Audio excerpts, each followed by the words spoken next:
Hi there, this is Shauna from the Foiled Fox. Thanks so much for joining me today. This is a great project that I'm just thrilled to bring you. It's 3 different cards with inspirational sentiments, but we're going to be demonstrating the blue one on the right, but we'll talk later about the other 2 because they're very similar. So it's going to be using the Alexander Renke Magic Flower 1 and 3, and also Renke's Accentuation Circle stamp set. It has lots of different circle designs that you can use. I just used a few of them for each of the different cards. I used different ones, but only a few of them. And this one I think I only used 2. But I'm going to start out with a piece of hot press watercolor paper, and I've marked little marks at 3/4 of an inch in on each side, and then 7/8 from top to bottom. And then I'm taking some frog tape. This yellow tape that's meant for delicate surfaces, so it's not going to ruin your paper. And I'm making a really nice seal on there, because I'm effectively just masking off this rectangle in the center. So again, it's 3/4 of an inch on each side, and then 7/8 top to bottom, just slightly less. And I want to make sure I get a good seal because I don't want any of this watercolor to seep underneath. And you don't have to worry about this tape when you go to take it off of tearing your paper. So I'm taking, I had those little pencil marks, so I'm just erasing those off before we get started because I don't want them to show. And you can see I taped this on to what I used actually was an Art Impressions palette, a acetate palette, but tape it onto anything that you can move around because we're going to be doing some heat embossing. So starting with some anti-static powder, being very liberal with that, and the Accentuation Circle stamp set, I'm taking one of the large circles and some Versamark ink, and I'm going to stamp them just randomly. Now my Versamark ink has gotten a little polluted there on the ink pad, as it does because it's so sticky. I don't know if you have that problem, but I always do. But that doesn't bother me. In fact, it just slightly shows up a little bit more, which is helpful because you can see where you're at. And you can see that I'm stamping right over the tape as well because it's acting as a mask, so I don't have to worry. I'm still going to have really nice clean lines when I peel off the tape. And then I'm taking a smaller circle and putting some of them inside the big circle, and then some that are just random in the background. I don't want to completely cover it because I just want it to be a little bit of an accent is all. And then once this is all stamped, then I'm going to be using some embossing powder.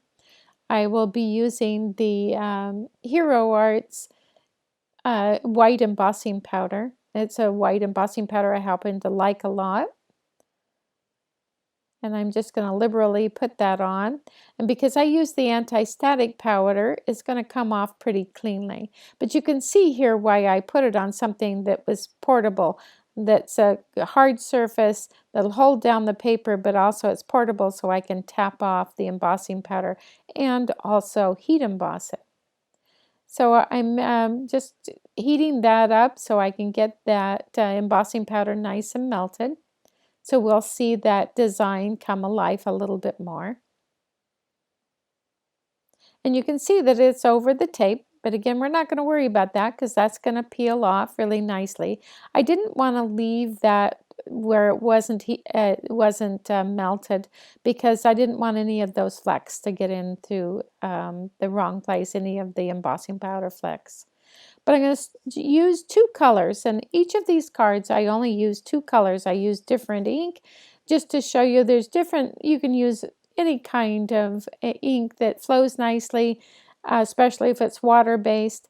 And here I spritzed it with water, the background there, and then I put some more water in with the paint there. So so I can get it nice and fluid. I didn't want it real dark. And I wanted to just create kind of a wash onto this background. And I'll splatter some on and just kind of randomly put colors in there and then add more water with my paintbrush. Off camera, I'm dipping it in water every now and then. And then I'm going to just heat set this a little bit, and then we're going to sprinkle some more on. But make sure, you can see I bring the paintbrush in every so often, and I'm doing that so that I'm making sure that all the edges have paint, because when we peel it off, we don't want any voids. We want to have a nice crisp rectangle border there. So now that when I heat it and I dried that the first time, now I can go and put splatters on it and they'll be a little bit more distinct. You think that aquamarine and sapphire wouldn't go nicely together, but they're actually really, really nice together, and I'm pleased with that. And so I'm going to dry this once again and blot off any extra little water puddles that may be there that I don't need. And also, if it takes off a little paint here and there, that's all right, because it just adds interest. And with that set aside for a minute and drying, we're going to go on to making the flowers. These are the magic flowers 1 and 3. There's a die in each one of them. And I cut them from some hot press watercolor paper again. And I am just splattering on some of the same paint that we used before. And on the big flower, I'm adding more color to it. The second flower a little less, and the third flower even a little less than. On any of these flowers, I want some of the white to still be showing, but I want to have different graduations of the saturation of color. So they each have a different amount of paint on it. I'm just splattering to whatever I think looks right. Don't want to get too carried away. Don't want to take away all the white, because we want that contrast. And with that done, I'm just going to dry this again. I want to make it good and dry. You could certainly have it air dry, but I'm in a hurry as usual, so I'm going to dry this with a heat tool. Now we're going to take the border and we're going to do the big reveal. So we're going to peel off this tape because it is dry, and you can see it has really nice crisp lines, which I really like, and you can see that circle pattern in there that creates some interest. And you can also see that it doesn't ruin, that tape is not ruining my paper at all.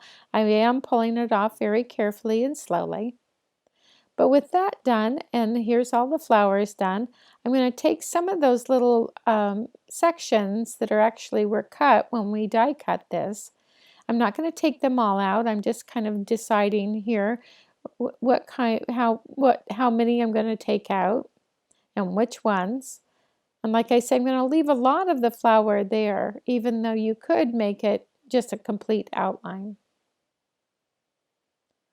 Just kind of get an idea how I like to see it. But now I'm going to take little bits of just Scotch tape, and on the back I'm going to just tape down those little areas that could come out, the little cutouts that we're leaving in, because I don't want them to pop out. Now later on we'll be using some glue, so that will pretty much secure them, but this tape helps as an extra insurance, and it's also easier to handle the flowers if you do this. So each one I'm going to just do the same thing, adding a little bit of tape onto each of the backs wherever there's little cutout pieces that could come out and we don't want them to.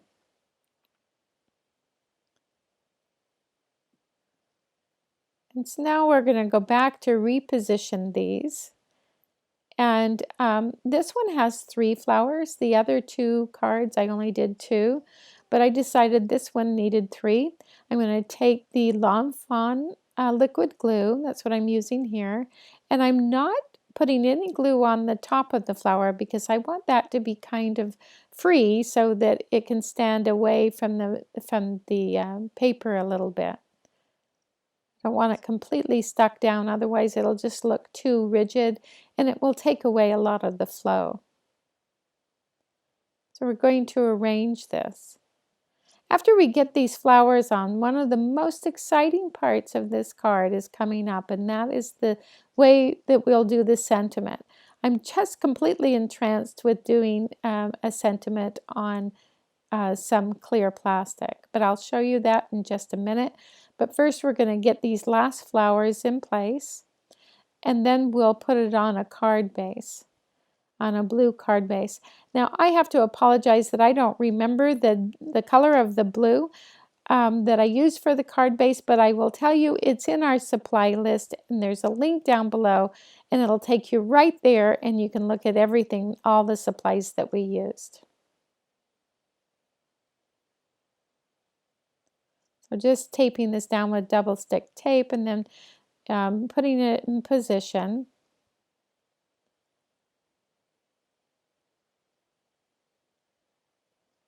And now I'm just going to tuck in that little bit of tape that was kind of showing. Just use that little tool to tuck it in there. And then using this stamp set by Penny Black, I think it's called Just Believe, and a little piece of clear plastic. Now this is not acetate, and it's quite firm, and it is meant for embossing. I would not recommend doing acetate. It just kind of falls apart and actually melts into a little ball is what it does. And I'm taking a little piece that I cut and then liberally putting on some anti-static powder. Now this particular sentiment is believe in yourself is what it says, but it's a long sentiment and I only want those 3 words. So I am putting a little post-it note to block off that part below it and then just stamping it and peeling off the post-it note before I stamp it because that's acting as a mask so we can get rid of all that excess ink. And then I'm going to pull this up and I'm going to use some gunmetal embossing powder by Ranger. It's a really nice gunmetal. It's a darker silver and I like it for this. It really is a nice color. I'm using a brush to just brush away any bits of embossing powder that I don't want in the way. And I'm going to heat emboss this, and then we'll do a little border. But first do it in steps. Don't try to do it all at one time because otherwise it's just a frustrating mess. And now that that's done, I'm going to heat emboss that. Now you'll see in a few minutes I use the dowel to hold it, and maybe I should have done that here, but I could put it down on the surface and heat emboss it. By the way, get your heat gun just screaming hot before you do this so that it's not on the plastic very long. And now I'm just dragging the edges of that acetate onto the Versamark ink, and now I have a little pool of that same embossing powder, and I'm just kind of dragging it through there, and I have this mounted on my dowel with a little bit of double stick tape. That's all it takes, and it just makes a really nice handle, and it keeps your hands away from the heat gun that gets mighty hot. And I'm just taking a brush and just brushing away any excess. And you can see why with the center already done, you don't have to worry about it. You can just worry about the edges. So do it in stages. So again, this dowel is invaluable with getting this all nice and melted. And again, make sure your heat gun is really hot. So heat it up ahead of time. You know, I don't know, each gun is a little bit different, but 15-30 seconds at least. And then with a little bit of this clear dimensional tape, I added little tiny slivers to each of the corners. You can see I'm adding one here. I added the other 3 already. I cut it with an X-Acto knife and then put these little slivers on. On the other 2 cards, I actually used foam tape, but it doesn't show, but if you tilt it, you're going to see color, where here it will be clear. And I'm putting that in position. I just love how this turned out, where it has the clear background for the sentiment, and the sentiment is raised up by the little dimensional tape, and it's just kind of floating there. And you can see the background is so lovely. In this card, I didn't use any of the stamps on the background, but I used some Dr. P.H. Martin colors, a yellow and a kind of a rose color, and gold embossing powder. And on this one, I used, back to my watercolors, and I used a purple and a gray. I think I was using Altenew colors here, and a rose gold embossing powder with the same sentiment, Love Life, not the same sentiment, but the same sentiment stamp set by Penny Black. So you know to pop over to our blog for a complete supply list, and there's tons more inspiration. And I want to thank you so much for joining us today. If you did enjoy it, please give us a thumbs up. And if you haven't already, subscribe and tell your friends. We'd appreciate it. Thanks so much, and we'll see you next time.